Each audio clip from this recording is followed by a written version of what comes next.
അസ്സലാമു അലൈക്കും വറഹ്മത്തുള്ളാഹി വബറകാതുഹു. ഖുർആൻ പഠനം സൂറത്തുൽ ഖിയാമ ആറാമത്തെ സൂക്തം. ബിസ്മില്ലാഹിർ റഹ്മാനിർ റഹീം.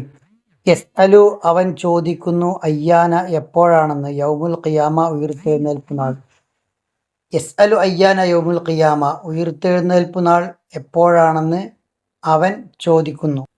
പരലോക നിഷേധികൾ എക്കാലത്തും ചോദിച്ചിട്ടുള്ള ചോദ്യമാണ് എപ്പോഴാണ് പരലോകം സംഭവിക്കുക എന്ന്. അറിയാനുള്ള ത്വര കൊണ്ടോ മനസ്സിലാക്കാനുള്ള ആഗ്രഹം കൊണ്ടോ അല്ല, പരിഹാസത്തോടെ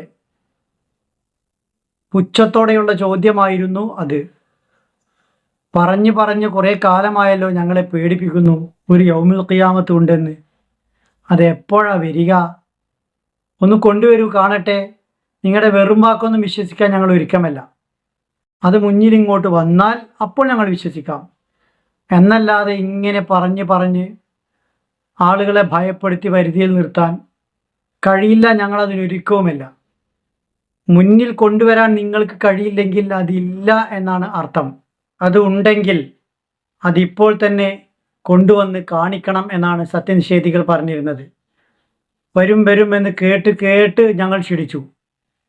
വരാനുള്ളതാണെങ്കിൽ എന്തിനു വൈകിക്കണം എന്നെല്ലാം ചോദിച്ച് പരിഹസിച്ച് പ്രവാചകന് നേരെ പ്രശ്നങ്ങളുണ്ടാക്കുകയായിരുന്നു അവർ ചെയ്തിരുന്നത്. അവരുടെ മനസ്സാക്ഷിയെ തന്നെ വഞ്ചിക്കുകയായിരുന്നു അവർ.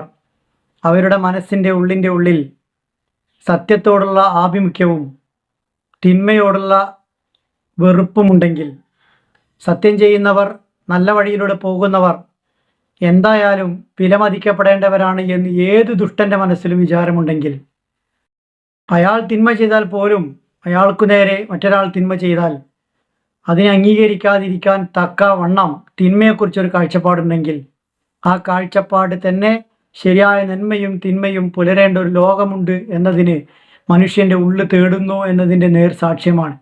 അതുണ്ടായിരിക്കെയാണ് ഇവർ യസ്അലു അയ്യാന യൗമുൽ ഖിയാമ, എന്നാണ് ഖിയാമത്ത് വരിക എന്ന് ചോദിച്ചുകൊണ്ട് പ്രവാചകന് നേരെ തർക്കവിതർക്കങ്ങൾ ഉന്നയിച്ചിരുന്നത്. വിശുദ്ധ ഖുർആൻ അതിന് നൽകുന്ന ഒരു മറുപടി, അതിനെക്കുറിച്ച് പറയാൻ റസൂലെ താങ്കൾക്ക് കഴിയില്ല. ഫീമ അൻത മിൻ ദിക്റാഹ, അതിനെക്കുറിച്ചുള്ള അവസാന വിവരം അള്ളാഹുവിന് മാത്രമാണ്. ചിലത് അള്ളാഹുവിനെ അറിയൂ. അള്ളാഹു അത് കൃത്യമായിട്ട് അവൻ്റെ അറിവിൽ മാത്രം ഉൾക്കൊള്ളിച്ച സംഗതിയാണ് എന്നാണ്. അതിൻ്റെ ഡേറ്റ് അറിയുക, നാളറിയുക, സമയം അറിയുക എന്നതൊന്നുമല്ല. വരുമെന്ന് ഉറപ്പുള്ളതിനാൽ അതിനുവേണ്ടി തയ്യാറാവുക എന്നതാണ് ബുദ്ധിയുള്ളവർ ചെയ്യേണ്ടത്.